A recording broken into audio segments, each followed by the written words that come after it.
My own view is it's to do with a kind of, it's what has been called, and what probably still is called, a liberal tradition of the British Art School, based in some concept of the avant-garde.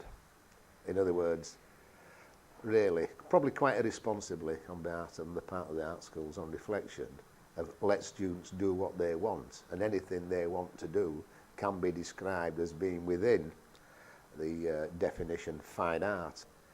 That kind of go into that fine art studio and make art. But not, we don't want painting and drawing. We want,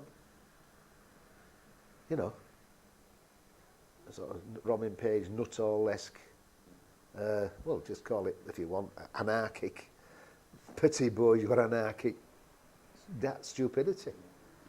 The pre-70s was probably the peak of what many might recall as ridiculous activity, and the height of kind of avant-garde self-indulgence, which really started in the late 60s and certainly was its peak in the early 70s, where students were doing the most outrageous things, but and the staff were supporting this, fine art staff that is, without anybody asking the question, what is it for?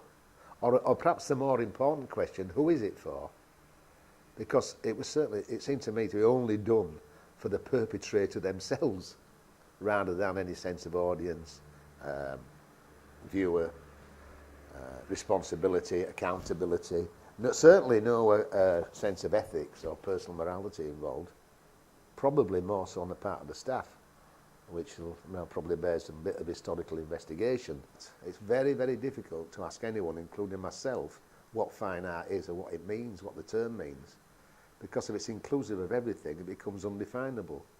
And I was forced into the position of saying, well, if you say everything's in, it's got to be in.